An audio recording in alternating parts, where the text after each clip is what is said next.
What's going on, Jerome's? We had to do a raw, real rant because after the Greasy, Grimy Green Bay Packers finally traded the eight-round Rodgers, the octogenarian bird bones quarterback, to the New York Jets, everyone is freaking out. All the national media, all social media, and all Greasy, Grimy Green Bay Packers fans are like, blah, blah, blah, blah, blah, blah, blah, blah. But we need to set a few things straight on the record. Number one, this changes nothing in the NFC North.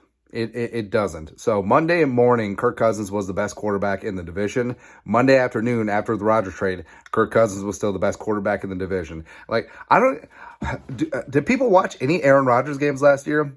He is old. He is decrepit. He is behind the eight ball. Father Time is undefeated. He's only coming back this year for the money. That is it. Where you look at him, the Packers were a running team last year. And it's like that game in Buffalo where they're down double digits in the second half and they ran the ball because they did not trust Aaron Rodgers to throw the ball, even though that defense in that secondary was depleted. So get out of here with that. So I understand what the Jets are doing. They're trying to make a big-time splash, and they got him for a relative bargain. Basically, a second-rounder and a future first, which probably is going to be a late-round pick. They have a great defense. They have playmakers all over the place on offense. So they're hoping, waiting, wishing that Rodgers can get some of that spark. I doubt it, but Rodgers will look really good handing off to Breece Hall, and he'll sell some season tickets, and a bunch of number 8 jerseys will be sold. So that's fantastic. And the Packers...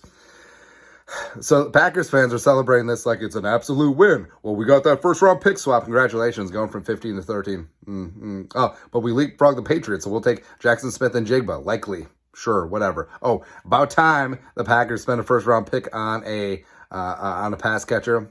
Got to get Jordan Love some weapons, man. But, you did not get a haul for Aaron Rodgers. You didn't even sniff the Russell Wilson compensation, so I don't want to hear it. It's ridiculous, man. Also, you're going to be on the hook for a bunch of dead cap, and you're probably going to pay some of the $59 million in 2023 compensation that he was due. So zip it. Now, you get to find out how Jordan Love is.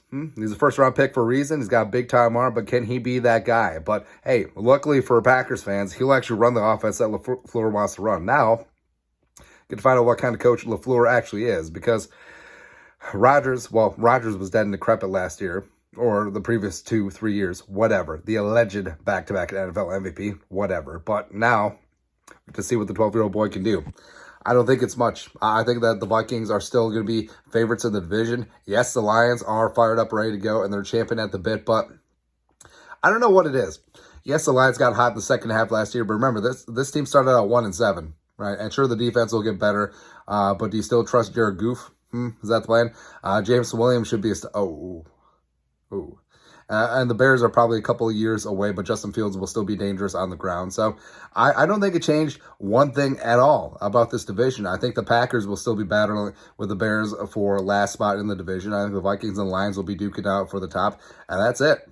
That really is it. It doesn't change anything. Kirk Cousins, even though he's going to be 35, even though he's still Kirk Cousins, he's still the best quarterback in the division, and he was before Rodgers was traded. It is what it is. Like every statistical category, and also QB wins, Rodgers was worse than Cousins last year. So I don't want to hear it. I don't want to hear it. So all the national media freaking out. I was like, oh, does the Rodgers trade make Jets Super Bowl favorites? No, it doesn't. If he can play within himself and not be an idiot and distribute the football and hand the ball off to Breece Hall, and then the Jets play that gangrene defense, maybe.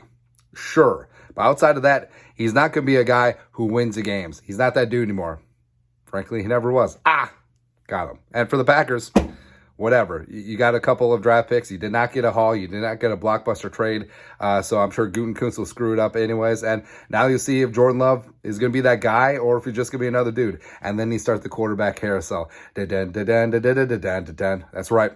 Can't wait for the Packers to go through their version of Brooks Bollinger and Gus Frerotte and Brad Johnson and Tavares Jackson, rest in power, Christian Ponder, Teddy before his leg fell off, Matt Castle, baby.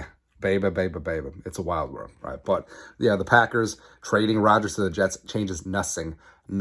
Still the Vikings division, and it's going to be for a long, long time. Although Ryan Poles of the Bears did say, we're going to take the North and we're not going to give it back. Cap.